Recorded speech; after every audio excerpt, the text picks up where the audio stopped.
시청자 여러분 안녕하십니까. 시다정담 시작하겠습니다. 시청자 여러분, 코로나 확산세가 정말 걷잡을 수 없이 번지고 있는 그런 상황입니다. 지난 12일 1030명, 그러니까 1000명을 넘어섰을 정도로 이렇게 엄청난 확산세를 보이고 있습니다. 정말 코로나가 기승을 부리고 있습니다. 문재인 정권이 K-방역에 자랑만 하다가 총체적 방역 난국을 맞은 양상이 아닌가 하는 생각이 듭니다. 서정욱 변호사님과 함께 이 문제 좀 따져보도록 하겠습니다. 서 변호사님, 예. 뭐 방역 문제를 논의하기 전에 리얼미터에서 문재인 대통령에 대한 지지도가 여론조사죠. 예. 결과가 나왔는데 계속 지금 하락하는 추세인 것 같아요. 뭐 40% 벽이 깨진 것은 오래됐습니다만요. 그거는 이제 그 긍정이 36.7, 예. 36.7. 저번에보다 이제 좀 더 떨어졌죠. 예. 그리고 이제 부정은 이제 58.2 이래 되고요. 그리고 정당도 이제 국민의힘이 더 앞섰죠. 예. 31.6. 그다음에 민주당은 30.8 이렇게 됐는데요. 저는 두 가지를 제가 말씀드리면 첫째는 이제 그 이탈의 원인이 이렇게 지지율이 급전직하 추풍 낙엽으로 이제 날개 없이 추락하는 이유가 뭐냐? 예. 이유는 이제 크게 보면 저는 부동산, 예. 그다음에 이 코로나, 그리고 윤석열 죽이기, 그다음에 이 공수처 입법 독재 있잖아요. 예. 이런 게 바로 저는 네 가지 원인이다. 이렇게 첫째 보고요. 예. 예. 그다음에 두 번째, 그러면 이제 그 반전의 카드는 있느냐? 없다. 예. 반전의 카드는 없다. 이거는 이제 그 일시 이탈이 아니고 영구적 이탈이다.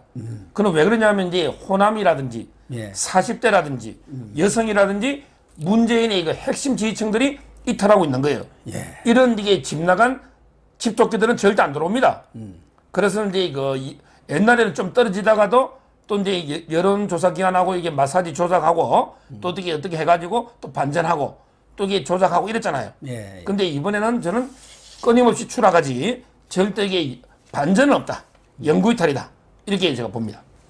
저도 오래전부터 문재인 대통령이 40% 선이 깨지면서 조만간 지금 30% 중반대까지 내려왔지 않습니까? 30대 초반을 넘어서 30%도 깨질 가능성이 높다. 이런 얘기를 했거든요. 말씀하신 대로 반전의 기회는 지금 없는 것이고, 더군다나 공수처법 처리 이후 이 YTN에서 리얼미터에 의뢰해서 조사한 게 7일부터 11일이란 말이에요. 네. 이게 공수처법 처리 이후 더 떨어졌어요.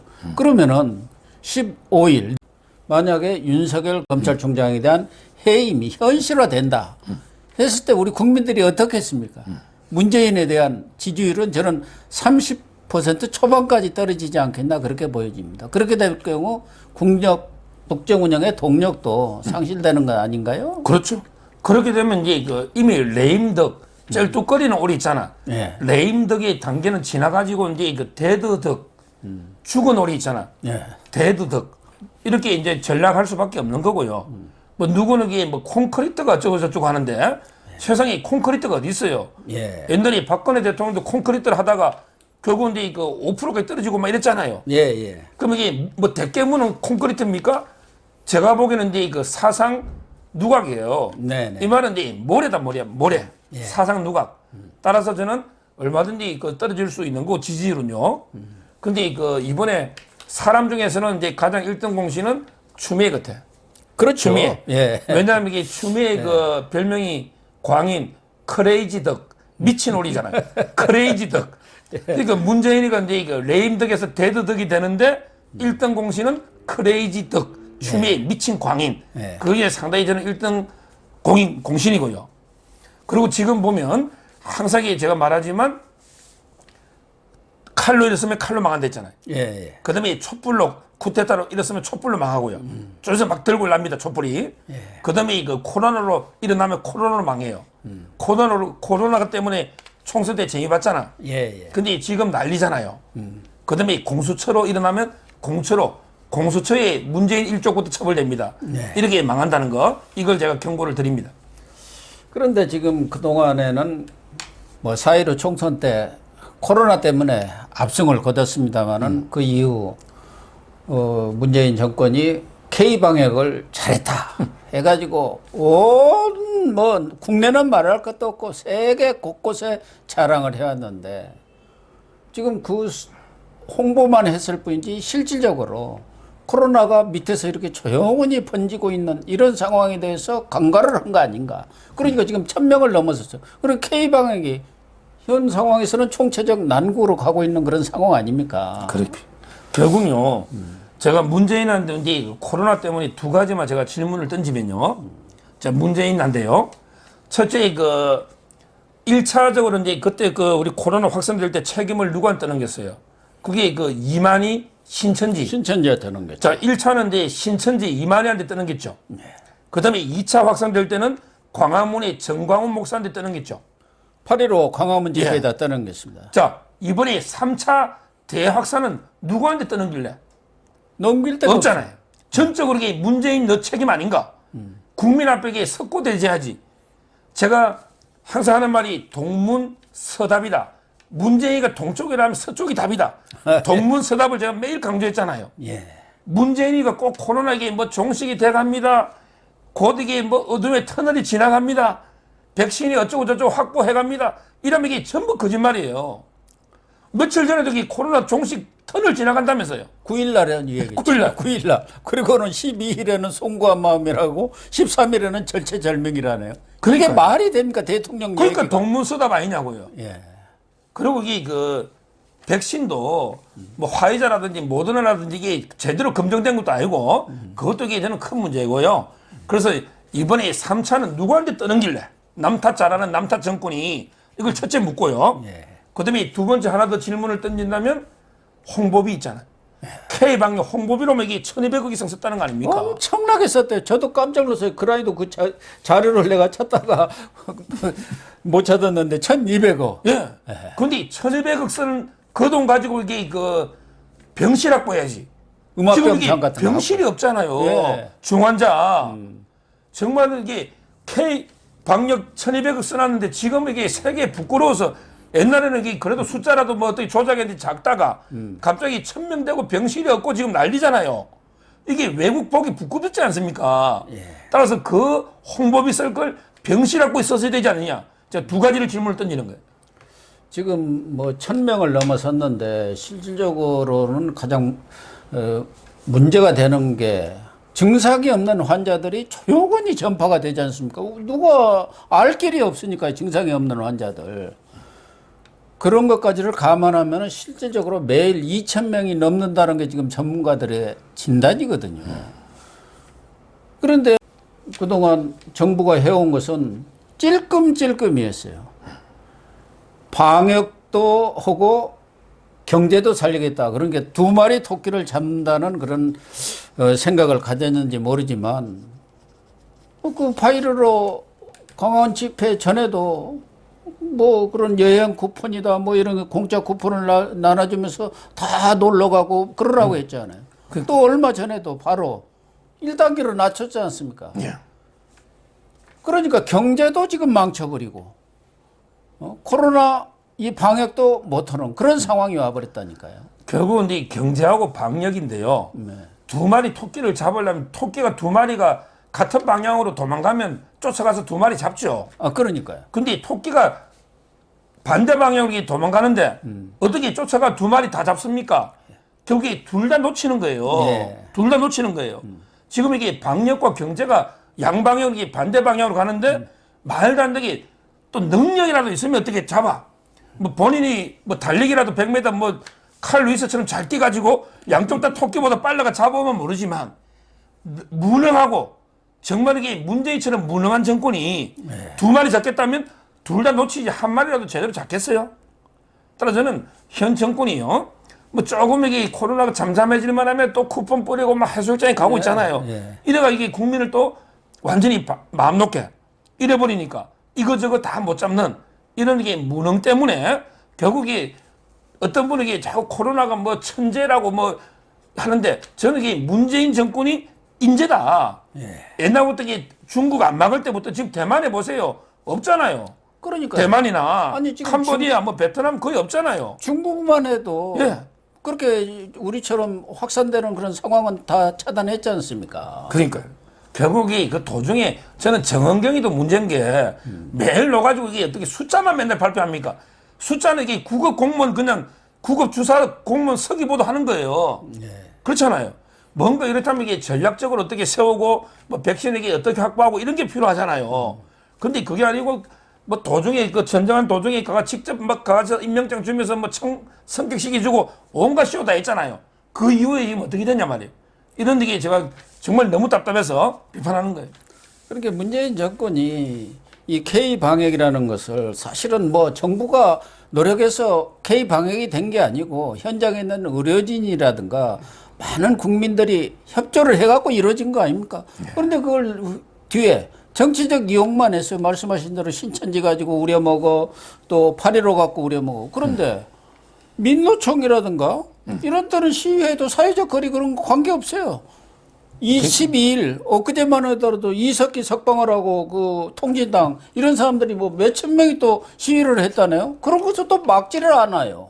그러니까 결국은 이 방역의 핵심은요. 방역은 그 정치로부터 독립시키 가지고 결국은 이 과학의 의학의 영역으로 가야 됩니다. 방역은 이게 과학적이고 의학의 지식에 맞게 접근해야죠. 근데 문재인이는 항상 이게 정치적으로 접근한단 말이에요. 아니 코로나 이게 바이러스도 이게 이념이 있습니까? 이게 좌파가 있고 우파가 있어가지고 우파만 이게 공격하고 좌파는 다 이게 피해갑니까? 그런 얘기예요. 그게 아니잖아요. 근데 계속 이걸 가지고 미국의 그 하원 그 외교위원장도 이게 이번에 공문도 하나 보냈더만요. 결국 이그 방역 핑계로 표현의 자유부터 온갖 이게 우파 탄압에 다 이용하고요. 오히려 이제 그 좌파들은 전부 이게 그 다 빠져나가 버리고 그리고 아무런 근거도 없이 책임은 전부 이게 우파한테 다 떠넘기 가지고 지금 정부와 모습 다 구속돼 있잖아요. 이런 식으로 저는 방역을 정치용 이용해 먹는 것. 이게 그거는 이제까지 실패의 가장 큰 원인이다. 이렇게 보는 겁니다. 또 하나는 문재인 대통령이 지난 2월에 직접 이 방대본 회의인가요? 그거를 주재하고 어제 처음 또 한 10여 개월 만에 주재를 했는데 그동안은 총리한테 맡겨놨어요. 근데 우리나라 국무총리가 무슨 힘이 있습니까? 그러니까 전문가들이 다 얘기한 것들 그런 것들이 시행이 안 돼요. 대통령이 와서 그나마 지금 병상 확보하라고 그러니까 그냥 장관들도 전부 나서지 않습니까? 총리한테 다 책임을 떠넘겨놨단 말이에요. 이거야말로 대통령이 나서서 코로나 방역에 팔을 걷어붙여야 하는데 총리한테 떠넘겨놓고 자기는 윤석열 죽이기에만 몰두한 거 아닙니까? 결과적으로 보면요. 그러니까, 결국 아까 제가 이제 그 우리 일부에서도 윤석열 다룰 때도요. 제가 트루먼 대통령이 이야기했지만 모든에게 책임은 내가 진다. 리더람에게 그 책임감이 있어야 되는 거 아닙니까? 그런데 문재인은 꼭 이 빛이 나고 광나는 자리는 가요. 코로나도 이게 뭐 100만 원씩 우리 뿌리겠습니다. 통신비 3만 원은 작은 정성이니까 받아주세요. 아니 통신비 3만 원 통신사 주기 말이 됩니까? 이런 식으로 이게 뭐 돈을 뿌리거나 생색나는 자리는 자기 가잖아. 근데 진짜 뭐 결단이 필요하고 고독한 결단 있잖아요. 힘든 자리는 이게 책임을 다 떠넘겨서 밑에 사람한테 떠넘기 버리잖아요. 이게 과연 리더의 자세인가? 이렇게 보이고요. 하나만 더 지적하면 세월호 있잖아요. 세월호 지금 이게 그 9차까지 이번에 또 법을 개정해 9차까지 새로 조사하겠다 이랬잖아요. 그러면서 이게 가장 국가가 가장 중요한 게 국민의 뭐 생명 보호 의무다 어쩌고 저쩌고 하면서 9차까지 지금 울고안묻고 있거든요. 그렇다면 이게 저는 이번에 병실이 부족하고 중환자들이 이게 수도권에 병실이 없어서 저 전라도까지 내려가고 지금 이런 상황입니까? 이래가 만약에 저는 국민들이 억울하게 사망한다면요. 그렇게 전적으로 국가 책임이잖아요. 지금도 병실이 없어갖고 그러니까요. 집에서 대기하는 환자들만도 확진자들만도 뭐 650명인가 그 정도 되고 있지 않습니까? 그러니까요. 결국 이그 해양 사고 나가지고 불가항력인 세월호도 이게 대통령 탄핵까지 얼마나 이게 울가무냐 말이야. 그래 비하면 이거야말로 정말 인재고 자기들에게 병실을 뭐 만 개를 확보하니 뭐 어쩌니 저쩌니 떠들더니 그 병실 확보 비용을 전부 K 방역 사기 홍보하는데 1,200 다 써버린 거 아닙니까? 이거야말로 이게 저는 국가의 제1의 의무가 국민의 생명 신체 보호 의무거든요. 이걸 이게 어긴 이거야말로 이게 탄핵 사유다. 이래 봅니다. 아까도 잠깐 얘기가 나왔습니다만은 백신 아닙니까? 문제는 지금 코로나를 근본적으로 예방할 수 있는 것은 백신을 빨리 우리가 뭐 개발을 할 수는 지금 할 능력은 안 되니까 빨리 들여와서 국민들한테 백신을 맞추면은 그런 것은 어느 정도 안정이 되지 않습니까? 그런데 백신 확보에 대해서 그동안 총리라든가 이런 사람들이 얘기하는 것 보면 다른 나라에서 뭐 좀 이렇게 백신 맞고 뭐 부작용이라든가 이런 것도 좀 나타나는지 보고 또 미리부터 선 계약해갖고 돈을 많이 갖다 줄 필요 없지 않느냐. 그런데 지금은 오히려 영국이라든가 뭐 유럽, 미국을 비롯해서 대부분 지금 백신을 지금 맞고 있지 않습니까? 그 백신을 구하기 위해서 돈을 엄청나게 갖다 줘야 할 것은 물론이지만 경제가 완전히 폭망하게 돼가지고 그것 조금 아끼려다가 어마어마한 지금 피해를 보게 생겼고 더군다나 백신을 지금 내년 언제 맞을지도 예상하지 못할 그런 상황 아닙니까? 그렇죠. 결국은 이 백신은 뭐 종류가 많잖아요. 옛날에 러시아도 뭐 백신 개발 최초로 했다고 푸틴이 딸까지 자기가 맞았잖아요. 뭐 중국도 이게 그러고요. 그런데 그게 부작용이 있고 해가 처음 먼저 맞기가 좀 부담스럽거든요. 그렇다면 이제 국제적으로 좀 가장 인정된 거는 뭐 제가 보기에는 이게 그 화이자죠. 화이자 또는 이제 모더나 네. 이런 이게 안전성 검증 거친 거 이런 세계적인 제약회사들 있잖아요. 이런 이게 백신을 조기에 빨리 확보해야 되잖아요. 근데 지금 아스트라제네카인가? 아스트라제네카. 예, 그거는 이게 좀 떨어지거든요. 천만 안전성이. 명분이라는데 지금 여러 가지 부작용들이 일부 나타나고 있잖아요. 그러니까요. 그래서 결국 이게 그 문제가 보고 어떤 게 동탄에 그 집 있잖아요. 임대주택. 예. 그랬더니 이제 그 유승민 의원이 뭐랬어요? 야, 네가 가라. 하와이처럼 네가 가라. 임대주택 이랬잖아요. 예. 그럼 이게 그런 백신은 문제 보고 야, 네가 맞아라. 백신. 검증 안 된 백신. 그러면 이게 제대로 검증 이런 걸 확보해야지. 부작용도 이게 위험한 것이잖아. 이러면 이게 문제부터 맞아야죠. 본인이 몸을 보여야 될 거 아닙니까? 이런 식으로 이게 저는 백신 확보부터 모든 게 처음부터 끝까지 하나도 이게 제대로 되는 게 없다. 왜? 그런 게 전적으로 코로나를 정치 이용했기 때문에 이래 보는 거죠. 그러니까 코로나 방역 홍보하고 정치에 이용하다가 보니까 결과적으로 보면 뻥도 매도 그런 놓치는 결과가 된 것 아닙니까?